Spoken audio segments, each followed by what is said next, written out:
Mesdames et messieurs, bonsoir, bienvenue à cette nouvelle séance de l'Unipop Histoire. Nous sommes ce soir en direct avec 25 autres cinémas et nous avons le plaisir et l'honneur d'accueillir Michel Hazanavicius. Bonsoir. Merci, bonsoir. Alors, on a la chance non seulement de l'accueillir, mais aussi de projeter son nouveau film, La plus précieuse des marchandises, que vous allez découvrir à peu près un mois avant la sortie. Oui. Même précisément un mois avant la sortie. On ne présente plus Michel Hazanavicius, The Artist, OSS 117, Coupé, Le Redoutable, que vous êtes venu présenter justement à l'Unipop il y a 7 ans, ici à Pessac, et ça avait été une séance mémorable. Le Prince oublié, également présenté à Pessac dans le cadre d'une séance scolaire. Voilà, donc, et j'en oublie 2 ou 3, The Search notamment. Donc on est ravis de vous avoir avec nous. On ne s'attendait pas forcément, mais c'est une excellente surprise de vous voir derrière un film d'animation. Mais on en parlera tout à l'heure.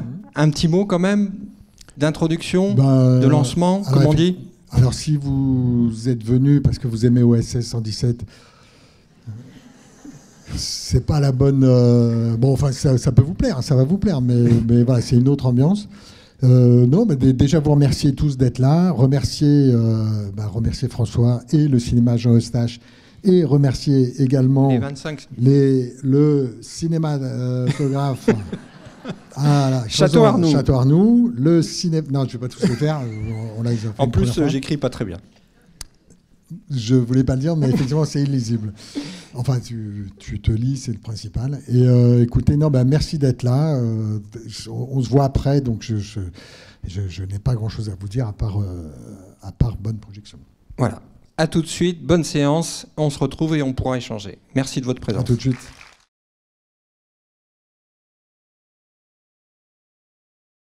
Merci beaucoup pour cet accueil chaleureux et merci à Michel Hazanavicius et bravo pour son film à nouveau. Alors, quand on regarde votre filmographie, vous avez une filmographie qui a souvent des liens avec l'histoire, mais pas forcément les liens classiques, c'est-à-dire des films réalistes. Souvent, vous êtes dans des registres un peu décalés et ce soir avec un conte. Alors, comment vous avez choisi ce registre-là, qui n'est pas forcément celui qu'on attend pour ce type de sujet ? Alors c'est une proposition qui m'a été faite un peu comme ça, c'est-à-dire on m'a envoyé, Patrick Sobelman, le producteur, m'a envoyé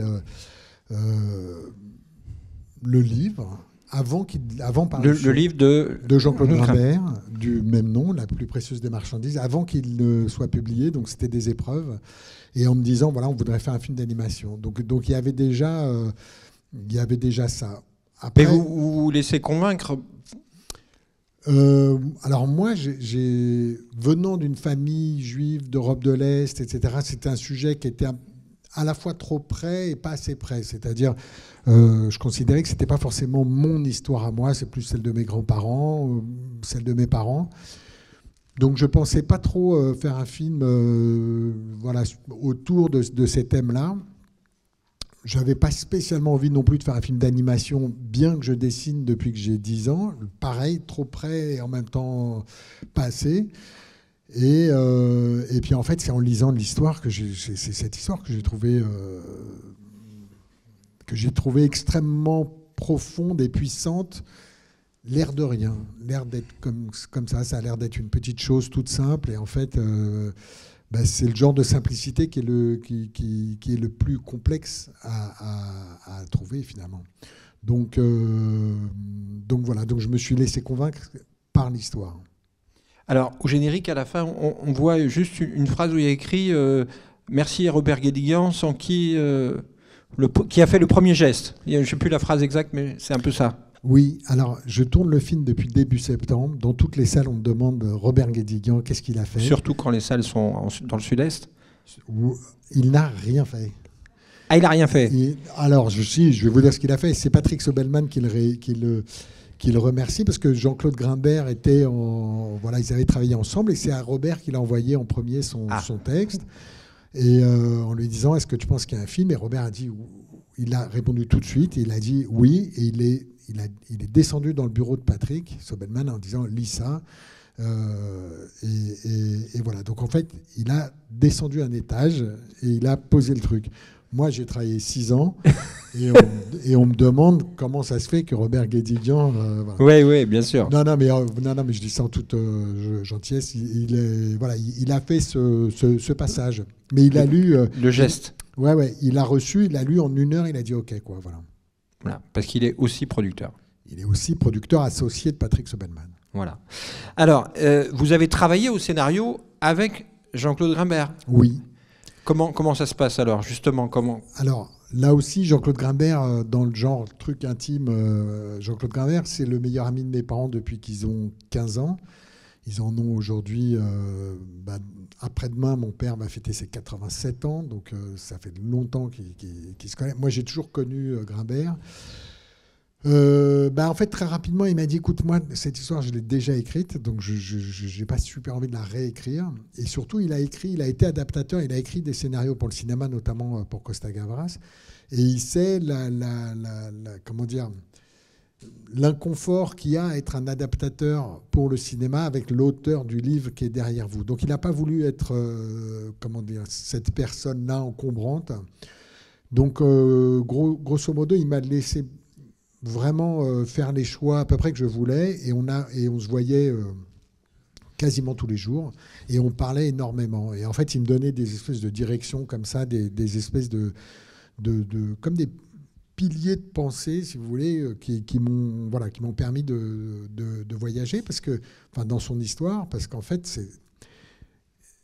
les thèmes qu'il aborde, lui, il écrit depuis 60 ans sur le sujet, mais c'est la première fois qu'il rentre dans un convoi de déportés, c'est la première fois qu'il rentre dans un camp d'extermination, il ne l'avait jamais fait, et tout d'un coup, la problématique de mettre des images sur ces lignes écrites, elle est compliquée, elle est très compliquée, donc c'est vrai qu'il m'a laissé un peu une carte blanche, mais quand même en me donnant des espèces de marqueurs moraux, éthiques, je dirais, qui m'ont énormément aidé. Alors, vous avez la filmographie qu'on évoquait rapidement tout à l'heure, et tout d'un coup, quand même, vous passez au cinéma d'animation. Comment ça s'opère, comment ça se met en place? Est-ce que ça se fait assez naturellement, ou au contraire, il faut quand même un certain temps d'adaptation? Les deux. Alors, d'abord, le sujet, le projet, le film... il y avait une évidence à le faire en animation. C'est-à-dire que, en y réfléchissant, je me dis que l'animation est au cinéma ce que le conte est à la littérature. C'est-à-dire que c'est une espèce de convention qui se déguise derrière un truc un petit peu enfantin, mais qui en fait permet d'avoir une approche de la réalité un tout petit peu plus large, qui laisse beaucoup de place à justement à la poésie, le symbolisme, l'onirisme. Vous êtes moins contraint par la réalité quand vous travaillez sur un conte dans la littérature ou dans l'animation. Donc il y avait quelque chose qui était absolument très cohérent. La finalité d'un réalisateur reste la même, c'est-à-dire que vous devez raconter une histoire, créer des sentiments, créer des situations avec des images et du son. Donc le but est le même. Techniquement, ça n'a rien à voir. Donc ça, c'est un métier qu'il a fallu que j'apprenne en fait. Au début, je pensais faire comme tous mes collègues qui font des films d'animation, c'est-à-dire prendre un co-réalisateur qui allait faire une grande partie du travail, et moi je viendrais de temps en temps dire ça oui, ça non. Et en fait, ça s'est pas passé comme ça, justement parce que pour mon plus grand bonheur et mon plus grand malheur, comme je dessine, en fait, j'avais besoin de dessiner. Comme il y avait des choses que je ne voulais pas laisser, comme notamment comment représenter un convoi de déportés, ou comment on rentre dans un camp d'extermination, comment on représente tout ça, je ne pouvais pas le déléguer en fait. Et donc je me suis collé à apprendre ce métier. Et donc maintenant, je peux dire que je suis réalisateur. Je suis devenu réalisateur d'animation également. Voilà.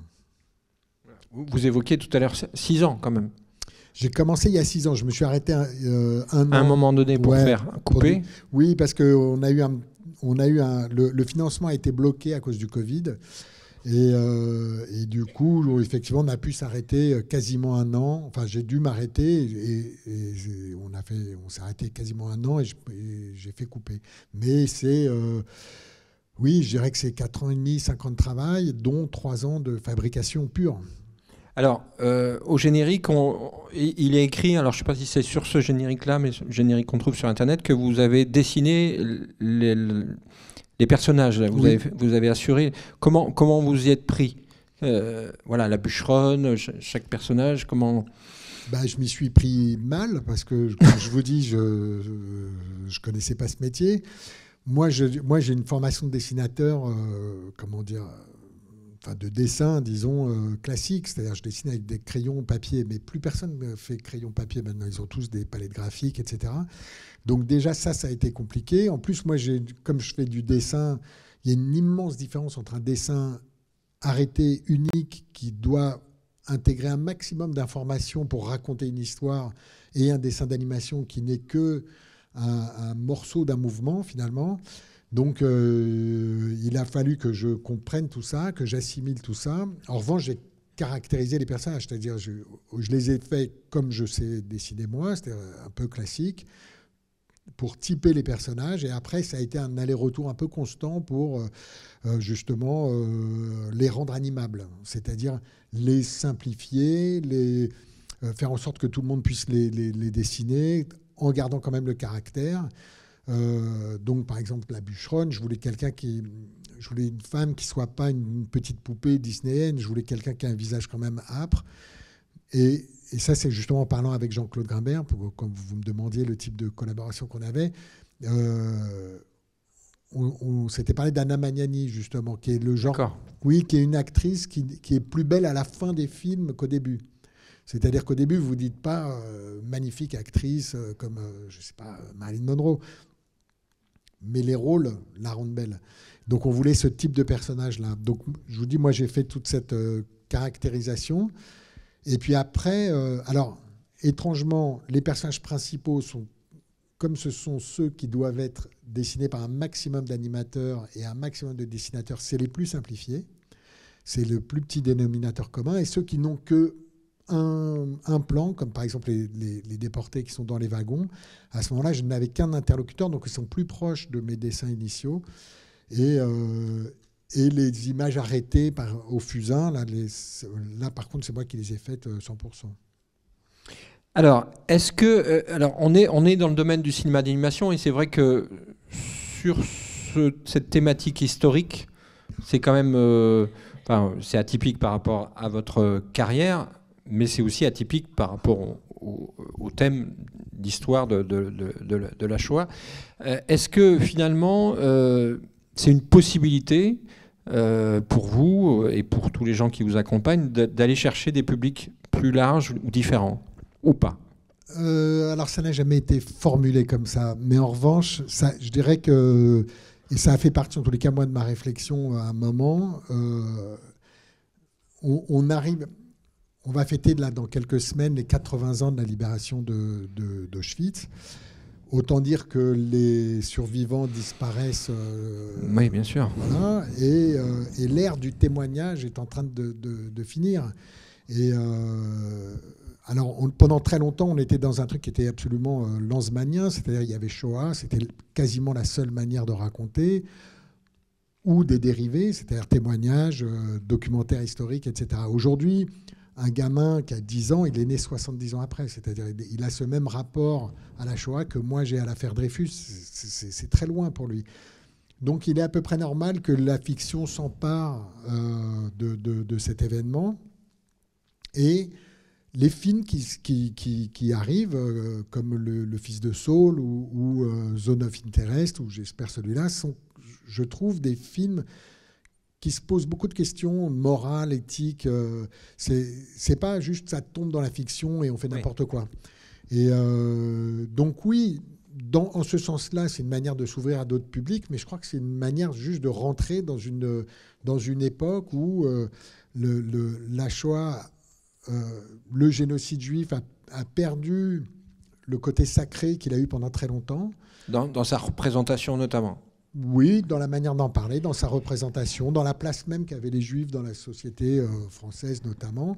Et du coup, il a même perdu de sa force émotionnelle. Donc la manière de raconter, si vous voulez, on ne peut pas se lamenter de se dire les gamins ne s'intéressent plus à cette histoire sans se poser la question de comment on leur raconte cette histoire. Donc la question ne s'est jamais posée en termes de on va aller chercher un nouveau public, mais la question s'est posée en termes de comment on raconte aux nouvelles générations. Ça, oui.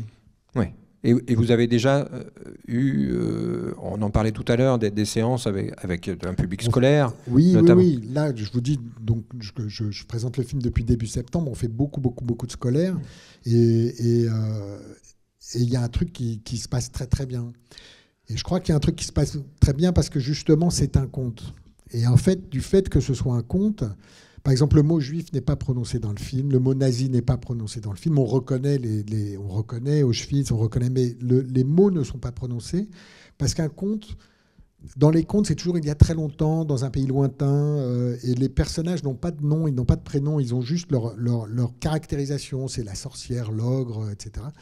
Et là, c'est pareil. Et en fait, quand vous mettez l'histoire à ce niveau-là, vous la rendez complètement universelle. Et à mon avis, c'est là où le génocide juif, comme le génocide rwandais ou arménien, sont absolument exemplaires. C'est qu'ils ont un...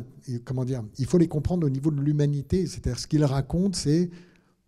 Nous sommes capables de ça. Nous, les hommes... C'est pas les Allemands sont capables de ça. Hein. C'est nous, les hommes et les femmes, on est capables de ça. Et ce que j'ai trouvé très, très beau dans le conte qu'a écrit Jean-Claude Grimbert, c'est que c'est pas une longue prière pour les victimes ou c'est pas une longue dénonciation des bourreaux. C'est les justes. Il parle des justes. Et en fait, les justes, c'est ceux qui ont sauvé l'humanité dans toute cette histoire. C'est des gens comme nous tous. C'est-à-dire, c'est pas spécialement érudits, pas spécialement riches, pas spécialement courageux dans le sens des résistants, combattants, etc. C'est pas des guerriers. C'est des gens de tous les jours qui ont fait un choix moral digne, le choix de l'humanité, de rester humain. Et c'est cette figure-là qui est mise en valeur. Et quand vous faites justement un conte, ce que vous racontez, c'est ça. C'est vous dites, nous les humains, c'est pas les juifs, les allemands et tout. Nous les humains, on est capable. Moi, par exemple, moi, Michel, je suis capable. Il y a en moi un génocidaire, il y a en moi une victime, mais il y a aussi un juste. Et ça, je trouvais ça très beau qu'on se rappelle de se dire, on peut faire le choix de la dignité. C'est ce que j'aime dans cette histoire. Voilà. Alors, on parlait tout à l'heure de la réalisation, évidemment de l'animation. Il y a aussi des acteurs, des interprètes, et notamment un interprète qu'on ne s'attend pas forcément à entendre, puisqu'on entend dans la voix du narrateur Jean-Louis Trintignant. Est-ce que vous pouvez nous raconter cette collaboration très particulière, en fait?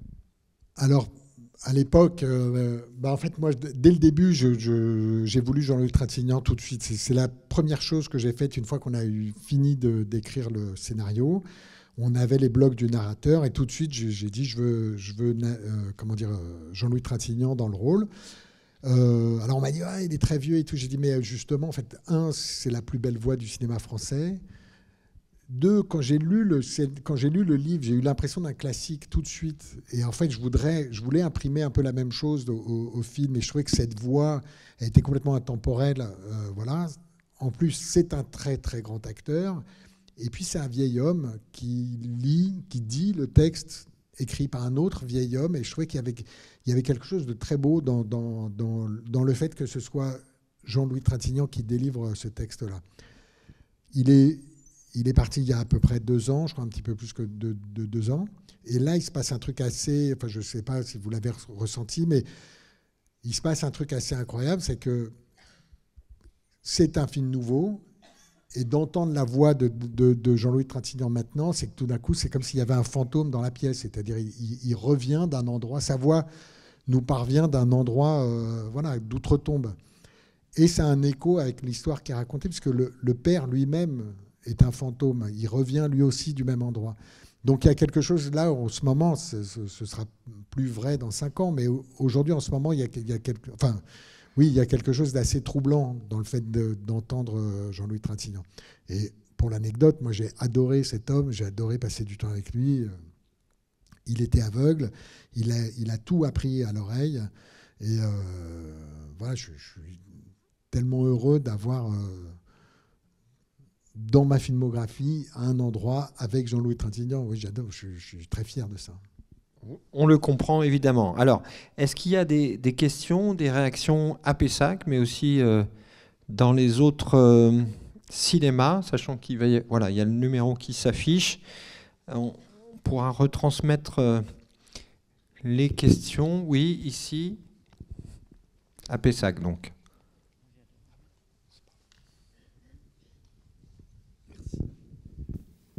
Merci pour ce film si beau et si émouvant. Vous avez indiqué que Jean-Claude Rimbert vous avait donné quelques consignes ou indications éthiques. Est-ce que vous pouvez nous développer un petit peu, nous dire de quoi il s'agit, nous donner quelques exemples? Merci. Oui, bien sûr. Alors, par exemple, très tôt, il m'a dit, tu sais, on fait un film, on s'adresse aussi aux enfants. Et il faut qu'on soit délicat. Il faut de la délicatesse et du tact. On veut qu'ils sachent, mais on ne veut pas les traumatiser. Donc ça, c'est quelque chose que j'ai gardé très présent. Par ailleurs, je pense qu'il faut aussi protéger les adultes, pas que les enfants. Mais malgré tout, le fait de garder en tête qu'on s'adresse aussi aux enfants oblige à avoir une espèce de distance, à mettre des filtres toujours, à bien réfléchir à ce qu'on montre et à ce qu'on suggère. Donc ça c'était une chose.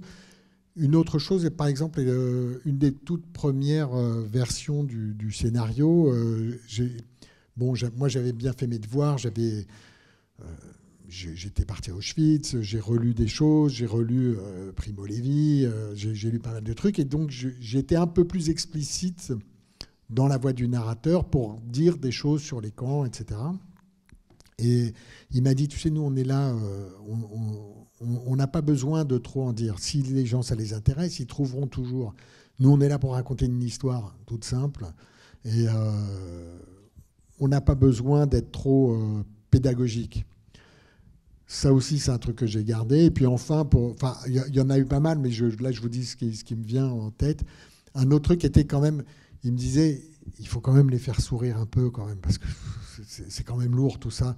Donc c'est vrai qu'on essaye toujours, j'ai essayé d'alterner des moments plutôt positifs dans cette histoire. Pour moi, c'est une histoire qui est lumineuse, en fait, qui est solaire. C'est une histoire c'est quand même l'histoire d'une chaîne de solidarité pour sauver la vie d'une gamine.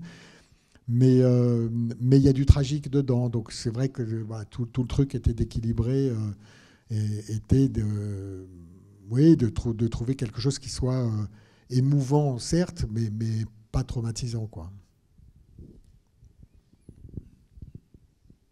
Alors, une autre intervention ici au deuxième rang. Ça arrive dans les autres salles. Bonjour et merci beaucoup pour ce film très touchant. Je voulais savoir comment vous aviez fait vos choix graphiques. Est-ce que vous aviez déjà une idée, des influences, ou s'il y avait aussi peut-être la participation des animateurs, ou si c'était vous tout seul? Alors, déjà, vous ne faites pas un film tout seul, jamais. Mais alors, un film d'animation, encore moins. Vous avez vraiment beaucoup de gens qui participent et qui ont une responsabilité dans la fabrication de chaque plan. Donc, comme je disais tout à l'heure, quand je l'ai lu, j'ai eu vraiment le sentiment d'un classique, et j'ai toujours pris ma mission comme prolonger la voix de Jean-Claude Grimbert au cinéma, ou en tous les cas la traduire en termes de cinéma. Donc, je voulais garder ce côté classique. Moi, je ne suis pas du tout un spécialiste de l'animation, donc il n'y a pas vraiment de référence à ce qui se fait, etc., en animation. Mais dans l'idée du classique, au tout début, je me suis dit, bon, c'est les premiers Disney, en fait, c'est ce qu'il y a de plus classique en animation. Et il y a un peu des reliquats, notamment dans la nature, les arbres. Il peut y avoir des petits morceaux de Blanche-Neige qui traînent à droite à gauche. Je sais pas, il y a eu un gros bruissement derrière. Non, il y a... Oui, il y a du... mais en revanche, après, le côté disneyen n'était pas tout à fait adapté comment dire, au sujet. Donc, je suis plutôt parti de la peinture classique, peinture 19e, je dirais pré-impressionniste, française et russe. Mais ça, vous ne pouvez pas l'animer, parce que la facture de la peinture n'est pas animable. Donc, il se trouve que j'ai été voir dans le même temps une exposition d'un japonais qui s'appelle Hiroshige, qui fait de l'estampe. Et donc, c'est le mélange un petit peu des deux. Et à ce moment-là, il y avait un gars dans l'équipe qui avait 26 ans, qui était tout jeune, qui me dit « Ah, mais tu devrais voir Henri Rivière, qui est un peintre japoniste, illustrateur, etc. » Et en trouvant ça, on est parti sur une image qui est donc... les japonistes, vous voyez, c'est les peintres français qui ont découvert les estampes japonaises et ça a beaucoup influencé leur travail. Et tout d'un coup, ça nous a fait arriver à cette image qui est plutôt une image de gravure et d'illustration de livres, en fait, qui correspondait bien à l'idée du conte. Donc ça a été la différence. Le jeune homme dont je vous ai parlé, comme il était très bon en décor, je l'ai d'abord passé chef déco. Il s'appelle Julien Grande. Voilà. Et ensuite, il est passé directeur artistique du film parce que justement, il avait aussi jeune soit-il, il avait une très bonne compréhension du truc. Il y avait aussi un chef déco qui dessinait, qui s'appelle Maël Legal, qui était extrêmement fort aussi. Et puis après, on a travaillé avec les animateurs. Moi, je m'occupais surtout des personnages. Mais eux ont fait tout ce qui est derrière avec des décors qui sont hyper beaux. Donc voilà, donc c'est comme ça à peu près qu'on est arrivé à cette image-là. Alors, un commentaire d'une autre salle. Donc bonjour, nous avons trouvé ce film magnifique. Merci beaucoup. Neige, 11 ans, et Anouk, 10 ans. Et elles ont un portable. Elles ont un portable du cinéma d'Allevar. Alors, une autre question. Comment avez-vous choisi la musique du générique final? Ah, alors la musique du général Finnick, c'est un classique du folklore yiddish américain. Ce sont les Barry Sisters qui chantent Chiribim Chiribom. Et en fait, pour moi, je voulais une musique joyeuse, entraînante, etc., qui est pour moi comment dire, je dirais que ça résume l'histoire du peuple juif. C'est-à-dire, oui, c'est arrivé, mais quand même, on chante et on danse. Et c'est ça, et c'est pour moi, la vie gagne définitivement sur ce générique de fin. C'est une manière de dire, je voulais surtout pas de quelque chose d'un peu tragique et tout ça. Au contraire, je voulais un truc très très joyeux et voilà. Donc c'est comme ça que je l'ai choisi. Alors, autre question d'une autre salle. Est-ce que vous pouvez nous raconter la façon dont vous avez inclus les images au fusain? Oui. Alors, ça part d'un petit peu loin, parce qu'en fait, il y a quelques trucs que j'ai un peu changé par rapport au livre, notamment la scène de fin, qui est la scène où il se voit dans le miroir, et que dans le livre, la petite gamine lui sourit, et lui, il s'en va. Et enfin, c'est un peu mieux raconté que ça, mais les événements sont ceux-là. Et je trouvais que ça ne marchait pas vraiment en scénario. Et donc, je voulais qu'elle ait peur de lui. Et pour qu'elle ait peur de lui, il fallait le déshumaniser complètement. Il fallait que je le fasse passer dans des endroits où lui-même se sente totalement déshumanisé. Donc, c'est pour ça que j'ai fait ce moment-là du charnier, où il plonge dans le charnier, où il va vraiment dans le royaume des morts, pour qu'après, il ne soit plus qu'un fantôme, avec son drap comme ça, il flotte à des moments, etc. Donc, la construction, ça a été celle-ci. Et donc, je voulais ce passage chez les morts, d'une certaine manière, je voulais une image qui passe de l'image animée à une image inanimée, donc des tableaux, et plus de couleurs, plus rien. Et oui, ce sont des images, des visages, un peu figés dans des expressions de douleur. Il y a une vingtaine d'années, j'avais été au Rwanda à l'occasion d'un documentaire sur le génocide rwandais. J'avais vu ces accumulations de corps et de crânes et notamment de corps plongés dans la chaux qui m'ont profondément marqué. En fait, ces images, elles viennent un peu de là, quoi. C'est-à-dire, c'était des corps trouvés dans un charnier que les gens avaient plongés dans la chaux. Donc, ils étaient, dans une expression on aurait dit qu'ils étaient vivants il y a quelques minutes, quoi. Et donc voilà. Après, depuis le mois de septembre, tout le monde me parle du cri de Munch. Voilà, mais il y avait une question qui arrivait là-dessus. Et donc maintenant, je dis oui, parce que, mais en vrai, non. Mais enfin, ça n'a pas été de manière consciente. Je n'ai pas du tout pensé au cri de Munch. Mais vu qu'on m'en parle tout le temps, je me dis que les gens ont forcément raison et que donc, à un niveau inconscient, j'imagine que le cri de Munch a travaillé. Mais oui, de toute façon, l'idée d'un cri sourd comme ça, oui, sans doute. Alors, une question ici à Pessac. Oui, votre film est lumineux et magnifique, franchement. 2 questions. Est-ce que vous avez travaillé avec un historien ou une historienne ? Et lorsque vous allez dans les établissements scolaires, quel âge ont les enfants avec qui vous présentez votre film ?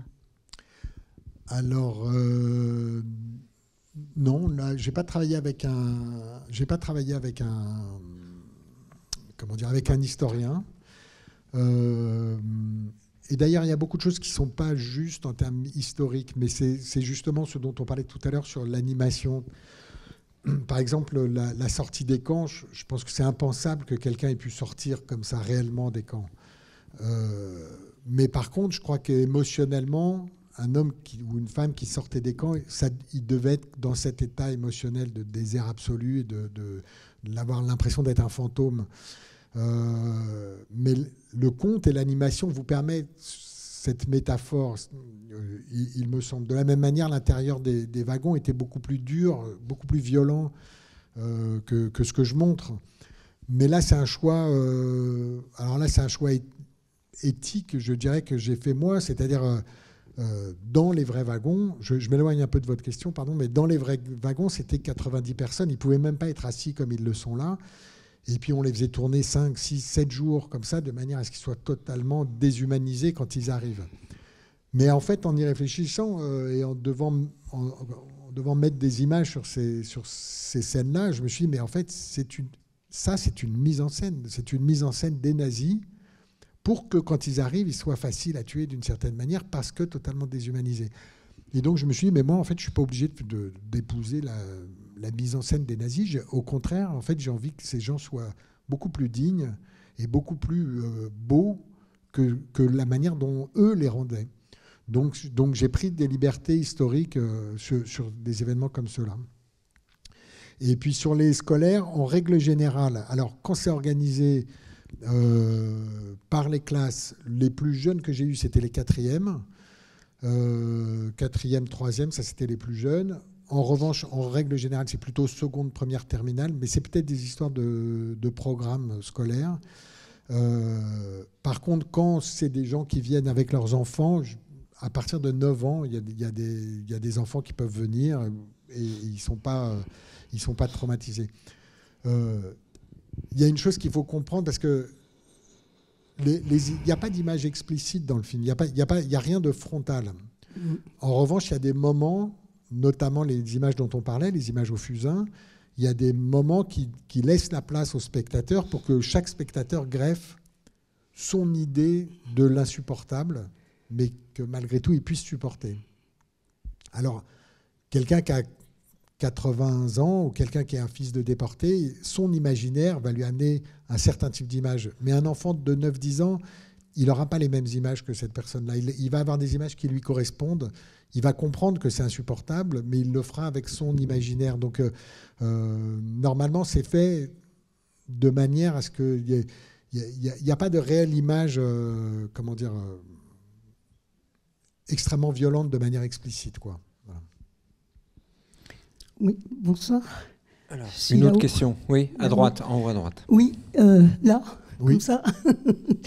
Oui, moi j'avais déjà vu votre film en festival et en le revoyant, plus encore que la première fois. J'ai plein de choses à dire, mais je ne vais pas tout dire, bien sûr. Mais je vais réagir à des choses que vous avez dites, vous, sur justement la difficulté de traiter la complexité de la chose avec une telle simplicité. Et c'est ce qui m'a encore plus frappé qu'à la première fois. Et je trouve ça magnifique. Il y a fort longtemps, quand j'enseignais l'histoire en 3e, j'utilisais, et c'était pas très loin de la réalisation de son film, j'utilisais le film d'Alain Resnais, Nuit et brouillard, avec beaucoup en même temps de sentiments de culpabilité, parce que j'avais l'impression de mettre les enfants devant quelque chose d'absolument rude. Et donc j'ai bien aimé la recommandation de Grunberg de dire il faut de la délicatesse. Et ce que vous avez dit sur le côté joyeux, voilà, il y avait de la poésie dans le film de Resnais, mais on le prenait quand même en pleine figure. Et aujourd'hui, je pense que votre film est une magnifique occasion. Il devrait presque être inscrit dans les programmes, dans les référentiels, pour traiter le programme d'histoire de 3e. Alors, ma question... oui, alors j'avais quelque chose sur la bande de son. Vous parlez d'imaginaire. Ce bruit permanent des trains. Hein, vous avez parlé de la musique, vous avez parlé de la musique, de la chanson finale, mais il y a un moment magnifique aussi de cette chanson, de cette voix de femme qui sort, on ne sait pas où, et qui nous prend au cœur. Mais le choix de mettre en bruit de fond, comme ça, constamment, ces convois qui passent, ça donne vraiment la mesure de l'importance qu'était ce phénomène de la déportation. Et est-ce que vous avez envisagé, en produits dérivés, voilà ma question, de transformer, il n'y aura pas la bande de son, mais pour moi il y a le lien, de transformer ça en un magnifique livre pour enfants à partir de 8-9 ans et éventuellement avec un CD d'accompagnement. Enfin, ça ferait un objet absolument formidable pour prolonger l'émotion que suscite votre film. Enfin, moi, je suis preneur déjà de 10 cadeaux. Alors, je vais rebondir sur quelques... la voix de femme dont vous parlez, la comptine en yiddish, là, c'est Marie Laforêt, figurez-vous, qui chante ça. Donc voilà. Le son du train, on l'a beaucoup travaillé parce qu'effectivement, le train a été l'outil principal de la déportation de 6 millions de juifs et les tziganes et les résistants et les homosexuels et voilà tous les gens. L'outil principal a été le train. Et donc voilà, donc il y a une sorte d'obsession comme ça. Donc on a beaucoup travaillé sur cette espèce de rythmique un peu obsessionnelle du train, en essayant de... Le train est l'antagoniste, le méchant du film, d'une certaine manière. Donc on a essayé aussi à des moments de le nourrir par des choses plus animales ou plus quasiment vivantes, et même dans le graphisme, avec des motifs du film qui sont la fumée, le feu, etc. Alors les goodies, non, pas, enfin les goodies pas vraiment, mais un livre. Alors un livre, il y a déjà les éditeurs de Jean-Claude Grimbert vont sortir, mais c'est pas ce dont vous parlez, vont rééditer le conte et ils m'ont demandé une série de dessins préparatoires, donc c'est pas des images du film, de dessins préparatoires qui mettent à la fin du livre. Et oui, peut-être qu'il y aura ce qu'on appelle un artbook, c'est-à-dire un livre dans lequel on mettrait plein d'images, pas seulement des images du livre, mais des images intermédiaires de comment on arrive, voilà. Qui retrace la fabrication, en fait. Oui, parce que justement, le jeune homme dont je vous parlais, là, Julien Grande, il faisait ce qu'on appelait des pochades, c'est-à-dire des espèces comment dire, de refs, mais où il y avait déjà l'ambiance de quasiment tous les décors, avant qu'ils ne deviennent cela. Les dessins au trait, ils sont aussi magnifiques. Donc, Bon, il y a mes dessins préparatoires à moi, il y a les images finies. Donc oui, il y aurait sans doute matière à faire quelque chose. On s'y est pas mis. Mais bon, on pourra toujours le faire si le film marche. J'espère qu'on le fera, oui. Alors, il y a une question de Auch, de Véronique Dauch. Comment avez-vous choisi les voix de vos personnages? Alors, en dehors de Jolene Trintignant dont on a parlé tout à l'heure. Ben en fait, je voulais garder le côté donc un peu livresque du conte, et donc je voulais surtout pas avoir des dialogues quotidiens. Je voulais des dialogues qui restent littéraires, et les dialogues sont assez littéraires. Donc assez naturellement, j'ai été vers des acteurs de théâtre qui d'une part n'ont pas un phrasé qui soit ou une diction qui soit moderne, mais c'est assez intemporel, donc c'est tout à fait crédible pour des personnages comme cela, et d'autre part qu'ils soient capables de faire sonner des dialogues écrits de manière assez naturelle. Donc voilà, donc j'ai eu la chance d'avoir trois très très grands acteurs. Je leur ai demandé, ils ont dit oui. Grégory Gadebois, Dominique Blanc, Denis Podalides.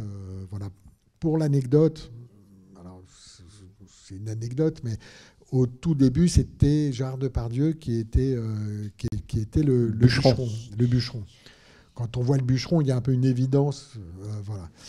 Et malheureusement, c'est pas malheureusement, mais à un moment, c'était impossible.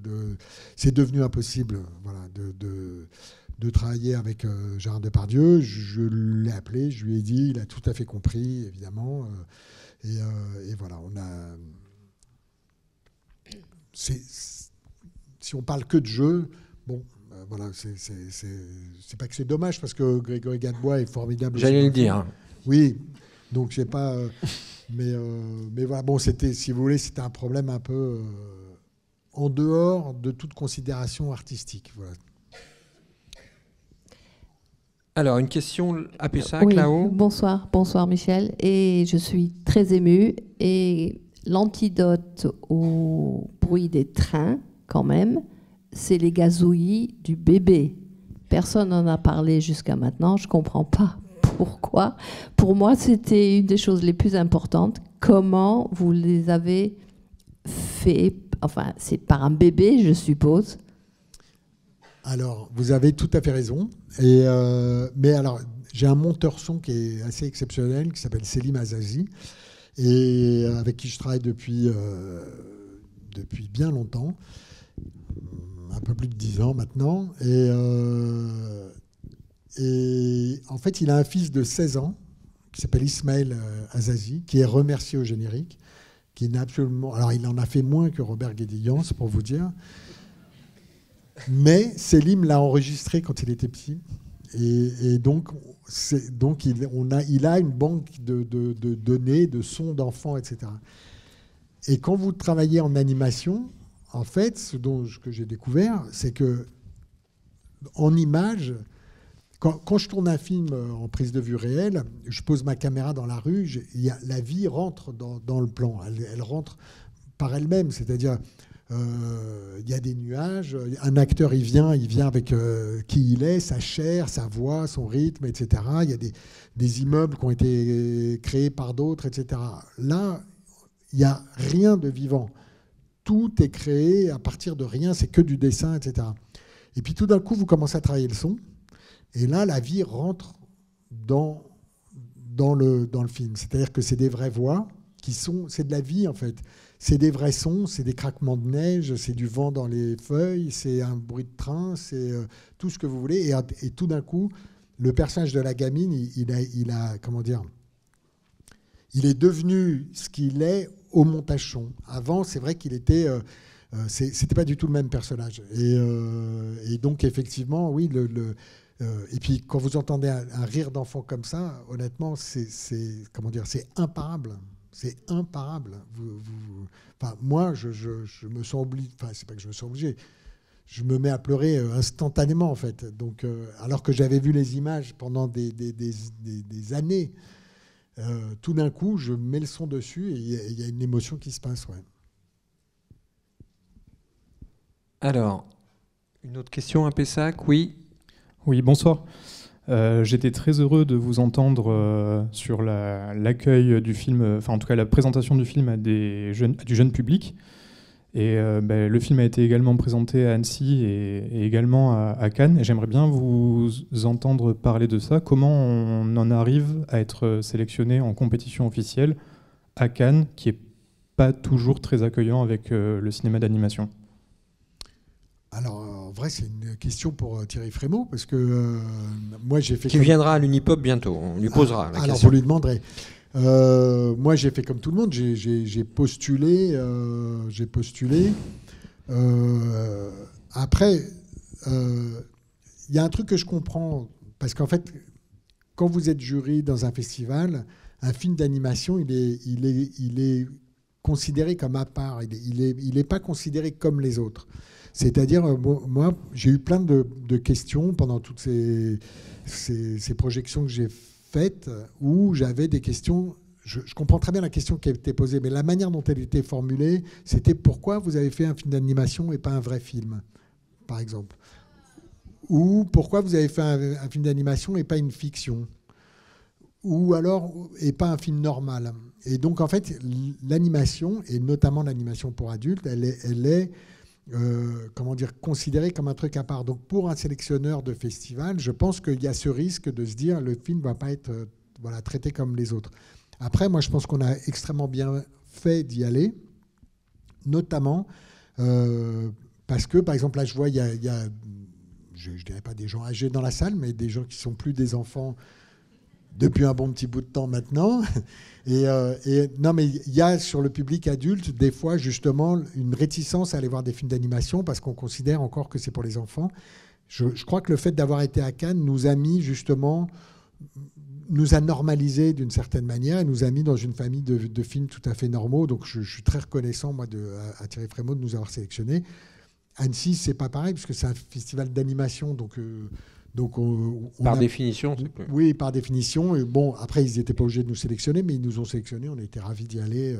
Voilà. Et sur les salles d'enfants, je suis étonné par enfin, je suis étonné, oui, malheureusement, mais je suis étonné par l'intelligence des gamins, leur capacité à comprendre exactement le film pour ce qu'il est, poser des questions hyper simples, hyper directes, etc.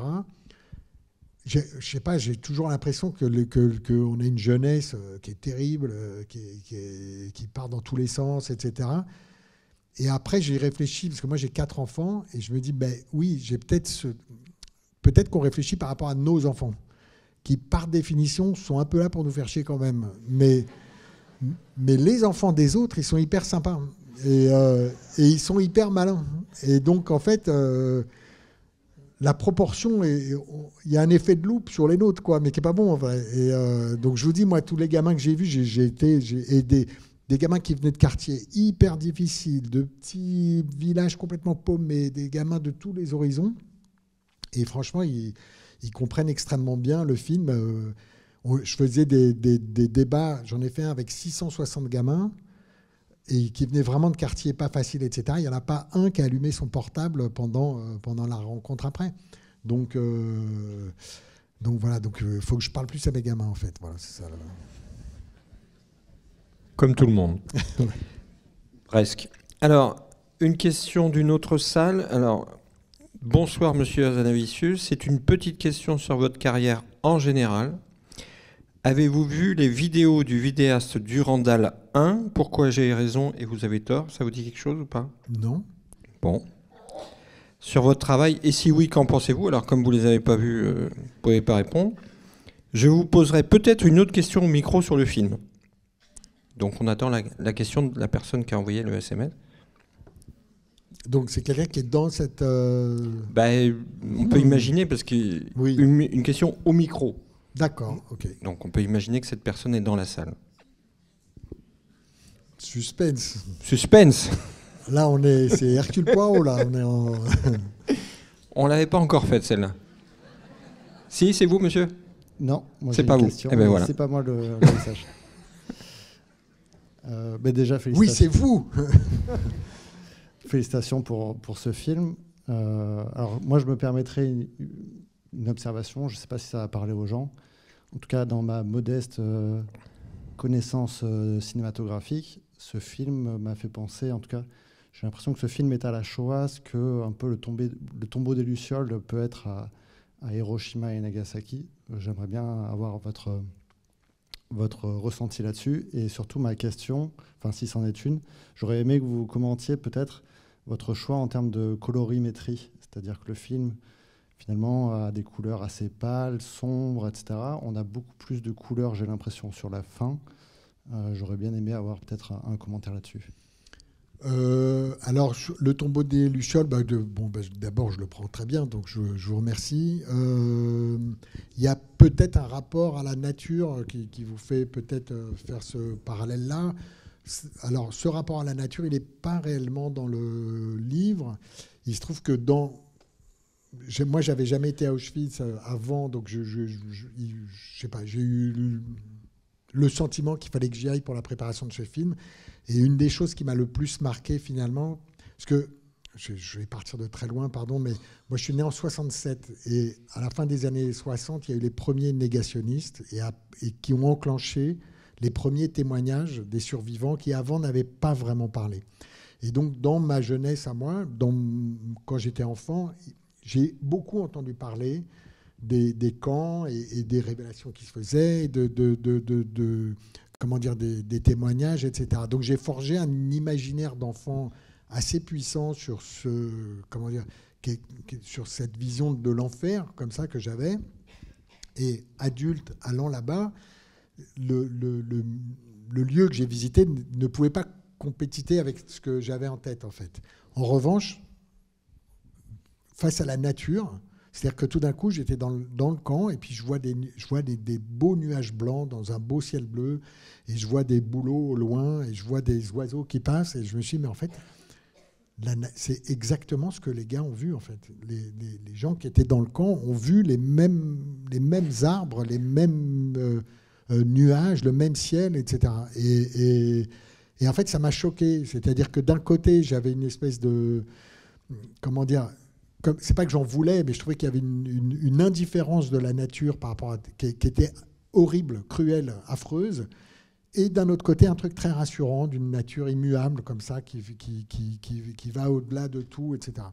Et donc, c'est à ce moment-là où j'ai réintégré beaucoup de nature dans le film. Donc voilà. Et l'autre partie de votre question... Ah oui, la couleur. Alors... Et ça, c'est un autre truc que j'ai changé par rapport au livre. Dans le livre, l'histoire du père arrive très tôt et en fait, ça avance en parallèle comme ça. Et pour ceux qui ont lu le générique, j'ai remercié Jacques Audiard parce que je lui ai fait lire une version du scénario, une des toutes premières versions. Et en fait, il m'a dit un truc juste. Il m'a dit, le problème, c'est que moi, quand je vois un gars dans un convoi, je sais exactement ce qui va lui arriver. Donc, je me suis dit, OK, je vais essayer de repousser l'entrée en scène de ce personnage. Et en fait, en faisant ça, j'ai créé un autre mouvement qui était un mouvement qui va de l'ultra-fiction, c'est-à-dire animation, il était une fois dans un grand bois, etc., vers de la réalité. C'est-à-dire que la réalité historique rentre petit à petit dans le récit. Elle commence par rentrer à travers les yeux du personnage de fiction, et petit à petit, elle devient la réalité. Et en fait, on commence dans un grand bois, il était une fois, et on finit gare de l'Est, voilà. Et donc, l'idée, c'est que ça suit tout ça. Donc, on commence avec des images très disneyennes, avec ça commence d'ailleurs avec une frise de livres sur le générique début. Il y a une très jolie neige, un très beau bleu comme ça de nuit, etc. Et puis on passe par des images une colorimétrie qui est plutôt celle de la peinture classique. Fin 19e, ça peut ressembler à du Courbet parfois, etc. Et puis petit à petit, il y a la réalité des camps qui est beaucoup plus dure. Alors là, c'est pas tout à fait le même graphisme, c'est même pas les mêmes visages, etc. Et puis on finit sur la fin des années 60. Là, c'est plus quasiment de la BD des années 60. C'est-à-dire, pour avoir fait des reconstitutions historiques en prise de vue réelle, les années 60, c'est l'arrivée du plastique et du nylon, donc c'est les primaires qui arrivent, et tout d'un coup, vous n'avez pas du tout c'est pas du tout la même représentation du monde. Et donc, effectivement, il y a l'évolution de la couleur suit un peu l'évolution de ce mouvement du film qui est je pars de l'ultra-fiction et petit à petit je vais vers de la réalité historique. Voilà. Alors, une question de Art Justin de Figeac, qui a 14 ans. Comment il s'appelle ? Art Justin. Ok. Bonsoir, petite question. Est-ce que les animaux qui apparaissent après chaque mort symbolisent une réincarnation ? Voilà, alors c'est ce que je vous disais sur les enfants ou le jeune public. Franchement, ils ont des questions mais directes. Alors, en l'occurrence, je ne crois pas, mais c'est les seuls. Cette question, par exemple, je ne l'ai jamais eue. Non, mais il y a souvent, effectivement... non, moi, je ne crois pas vraiment à la réincarnation, mais il symbolise pour moi, justement, ce que je racontais tout à l'heure, c'est-à-dire à la fois l'indifférence de la nature à des drames qui se jouent, et en même temps quelque chose d'assez rassurant, une espèce de continuité comme ça. Donc c'est un peu ces deux choses-là pour moi que ces animaux racontent. Alors, une autre question. Avez-vous choisi des vrais visages de déportés pour les plans des visages dans les convois ? Est-ce que vous êtes inspiré de... Il y a quelques visages qui sont des vrais visages. Alors, je peux le dire. À partir de photos. Il y a une jeune fille qui est d'après une photo de ma grande-tante qui a été déportée. Sinon, ce n'est pas des photos de déportés, c'est des photos que j'ai pu prendre comme ça, et qui, notamment pour les personnes âgées, voilà, j'ai pu m'inspirer de photos, mais après, je m'en suis un peu éloigné. Je réfléchis, parce que j'ai travaillé d'après photo sur des personnages. Si, il peut y en avoir un ou deux quand même qui viennent. Il y a eu comment dire, il y a des photos, il y a un album qu'on appelle l'album d'Auschwitz qui est un album qui a été trouvé par une rescapée, qu'elle a gardé pendant très longtemps et qu'elle a donné dans les années 60 à quelqu'un. Et cet album a été, publié, diffusé. Et donc oui, moi je m'en suis servi comme d'une base de travail. Voilà. Après, dans le convoi, oui, il doit y en avoir quelques-uns, ouais, je pense. Alors, la personne qui a écrit la dernière question a envoyé un autre message dans lequel elle dit « Merci beaucoup, merci pour ce film et pour votre filmographie. Vous avez été le support de mon cours des L3 à l'université de Clermont-Ferrand. » Voilà. Je vous passe l'information. Attendez. C'est-à-dire que vos films ont été le support d'un cours à l'université de Clermont-Ferrand. Et visiblement, elle vous en remercie. Voilà. Il ou elle, d'ailleurs, je ne sais pas si c'est... je suis ravi de l'apprendre. Voilà. Alors, une question à Pessac, ici, 4e rang. Bonsoir, monsieur Hazanavicius. Donc déjà, félicitations pour votre film et l'ensemble de votre carrière. Alors, premièrement, la personne qui vous a envoyé le SMS et qui se trouve dans la salle, c'était moi. Voilà. Debout, mettez-vous debout, s'il vous plaît. Bon. Très bien. Et puis aussi, une petite question donc, par rapport au film. Alors, je n'ai pas trop de questions, a priori, sur la production, parce que tout a été dit déjà. Et c'est aussi une question par rapport aux réactions d'autres personnes, notamment vous avez parlé du film The Zone of Interest de Jonathan Glazer, un réalisateur qui est également juif. Est-ce que vous aurez envie de le rencontrer ou, si c'est possible, et de lui montrer votre film pour que vous puissiez échanger ou rencontrer d'autres cinéastes qui ont fait des films sur le sujet? Envie, non, enfin pas, non, je n'éprouve pas le besoin. Après, s'il veut me rencontrer, ce sera avec plaisir. Moi, j'ai beaucoup aimé son film, qui est très, très différent. C'est pas du tout le même sujet, pour le coup. Lui, son sujet est vraiment le bourreau et la banalité du mal, ce qui n'est pas du tout celui-ci. Non, j'ai pas de désir particulier. Mais alors, par contre, j'ai rien compris à votre question d'avant. Oui. Non, pas celle-ci, mais... Non, mais... C'était quoi votre truc Non, c'est-à-dire qu'il y a un vidéaste sur YouTube, un vidéaste ciné qui se fait appeler Durandal 1. Il a sorti il y a quelques années 2 vidéos sur votre carrière. Ça appartient à une longue série de vidéos qu'il fait qu'il appelle « Pourquoi j'ai raison, vous avez tort ». Il est revenu, il a fait 2 vidéos pour revenir sur l'ensemble de votre carrière jusqu'à The Artist. Il avait aussi parlé au moment de sa sortie de Coupé, qui est d'ailleurs très sympathique, je vous le dis. Et c'était juste pour savoir si vous avez vu ces vidéos et si oui, qu'est-ce que vous en pensiez? Bon, je les ai pas vus. Bon, d'accord. Mais lui, il a vu mes films en tout cas. Oui, C'est ça, oui. Et ça a du succès, ces vidéos, c'est ça, non? Ces vidéos, je crois que ce vidéaste, il a plus de 300 000 abonnés et ses vidéos ont dépassé les 100 000 vues, donc je pense qu'on peut dire qu'il a un petit succès. Ouais. Mais... Alors, on change de registre, une ou deux questions encore et on va arrêter. Alors, je pose une question et après, on passe à la salle. Tout là-haut, Bruno, il y a 2 ou 3 questions tout en haut. Pourquoi dire à la fin, alors, c'est que les camps, les trains, etc. n'ont pas existé? Est-ce que ça sera toujours bien compris, point d'interrogation, dans les écoles, entre autres? Alors, c'est pas dit... C'est comme ça. Ouais, c'est pas dit comme ça. Alors, d'abord, c'est toute l'ironie de Grimbert. Ça, il y a vraiment l'esprit de Jean-Claude Grimbert qui est pour moi tout à fait résumé là-dedans. Il dit... on dit que tout ça n'a jamais existé. Il paraît que cette histoire est un conte, etc. Je pense que ce sera bien compris parce que pour croire, après ce film-là, qu'on finit sur un discours négationniste, bon, je pense qu'il faut vraiment chercher la petite bête.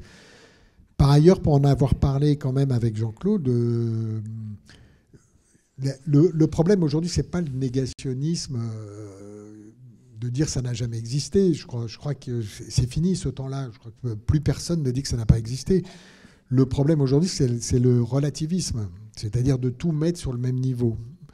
Et c'est plus là que la chose se passe aujourd'hui.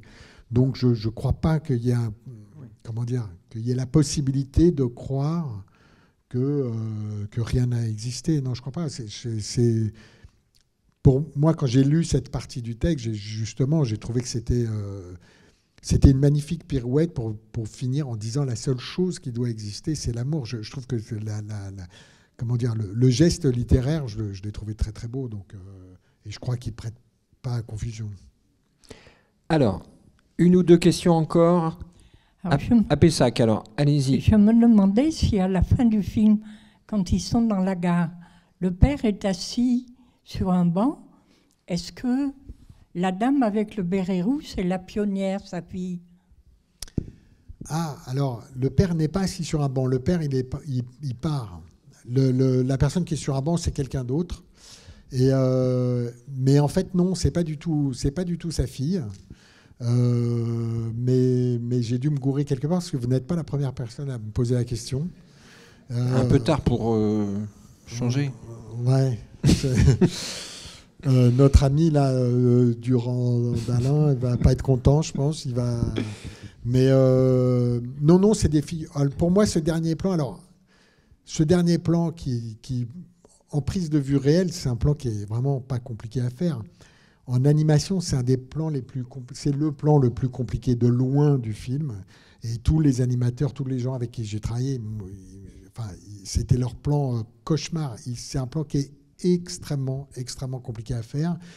Moi, dans mon idée, en fait, le père, on le voit partir au tout début. Donc, les protagonistes du film partent et ce qui reste, c'est juste la vie. C'est comme si les figurants devenaient... voilà. Donc, effectivement, s'il y a une confusion avec la fille, c'est un peu dommage parce que... non, c'est la vie normale, en fait. C'est des gens qui attendent le train dans une gare... voilà, qui est une gare qui a été complètement recréée, puisqu'elle n'existe pas, mais très très beau décor, je trouve, de justement Maël Le Gall, en l'occurrence. Donc voilà. Mais non, c'est des figurants.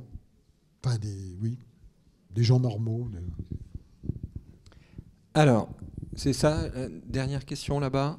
Oui, non, c'est pas immédiatement une question, c'est tout d'abord vouloir vous remercier très très vivement pour ce magnifique film.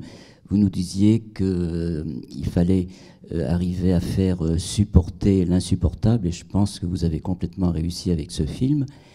Et ma question est, dans le film on comprend bien que la plus précieuse des marchandises, pour pauvre bûcheronne, c'est la petite fille. Alors moi j'ai envie de vous poser, pour pauvre réalisateur Hazanavicius, est-ce que la plus précieuse des marchandises, c'est la mémoire, et notamment non pas la mémoire déploration, mais la mémoire action, ce que semble-t-il vous avez réussi, puisque j'ai entendu dire tout à l'heure que des étudiants de L3 à l'université de Clermont-Ferrand utilisent votre film, auquel cas vous auriez parfaitement réussi. Merci. Pas encore ce film-là. J'ai peur que ce soit au SS 117, cher monsieur, mais... non, peu importe. Ça peut être The Artist, hein, quand même. Hein. Voilà. Donc, enlevons la référence à Clermont et enlevons la référence à Clermont. Alors, pauvre réalisateur, est-ce que votre plus précieuse des marchandises, c'est bien la mémoire et notamment la mémoire action?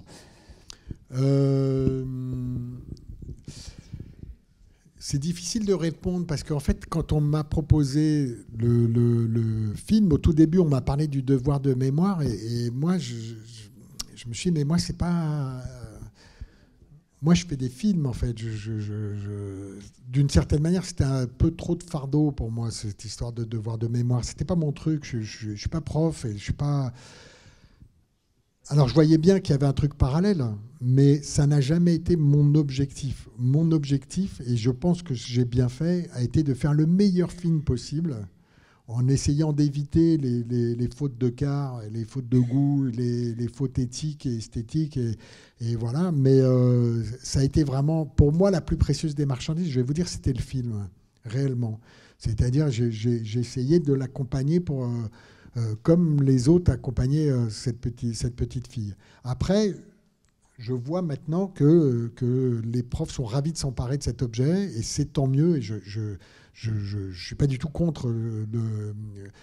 Mais il y a quelqu'un qui avait dit un truc que j'ai rencontré, qui disait c'est pas tant le devoir de mémoire que le devoir d'histoire. Je trouvais ça pas mal comme petite distinction.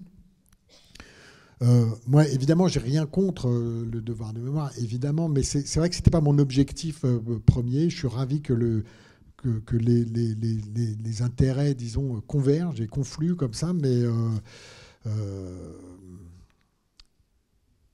je sais pas trop quoi vous répondre à ça, parce que j'ai l'impression que c'est en dehors de mon champ d'action qui reste le cinéma, quoi. Donc je préfère qu'on me dise que c'est un bon film. J'ai toujours, vraiment, je déteste les films utiles, nécessaires, importants, tout ça. Je préfère qu'on me dise que j'ai fait un bon film. Je serais déjà très très heureux, quoi. Voilà. Mais, Alors, merci beaucoup, Michel Hazanavicius. Une toute dernière question, peut-être sur la suite. Alors, le film, on est le 21 octobre, le film sortira le 20 novembre. Appelez ça que le 27 novembre, parce que le 20 novembre, on est en plein festival du film d'histoire, mais dans la foulée, le film sera à l'affiche. Vous êtes déjà sur d'autres projets, si j'ai bien compris? Alors, au moins un autre projet. Je suis sur un autre projet, mais qui est un livre.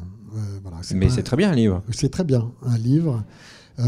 Alors, comme je vous disais, en fait, moi, je dessine depuis que j'ai 10 ans, mais ça a toujours été un truc très, très intime, et que j'ai jamais eu l'envie de montrer mes dessins.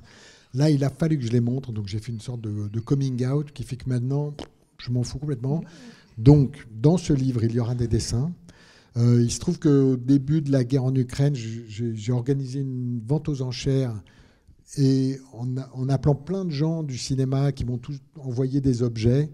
Donc ça va ça allait du César de Audiard pour un prophète à Tom Hanks qui m'a envoyé une machine à écrire, Catherine Deneuve, Almodovar, Bellocchio. J'ai eu plein de trucs, et on a réussi à avoir 250 000 € que j'ai envoyés sur une plateforme créée par le président Zelensky.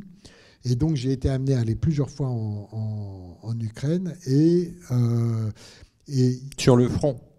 Alors j'allais plutôt à Kiev, mais dans un de ces voyages, j'ai rencontré un militaire qui m'a dit « Mais viens, il faut que tu viennes sur le front ». Donc pour rencontrer les combattants. Et donc j'ai été, et donc, dans l'idée de faire un livre qui est une galerie de portraits de combattants écrits et dessinés. Voilà. Donc ce livre, je suis en train de le terminer, il sortira en février. Et donc vous reviendrez pour le présenter à Pessac. Mais avec grand plaisir. Et je tiens à dire quand même que l'argent sera donné à cette plateforme-là. Donc voilà. Ce sera l'occasion de faire un beau geste. Un grand merci à vous et bonne chance pour votre film. Merci beaucoup. Merci.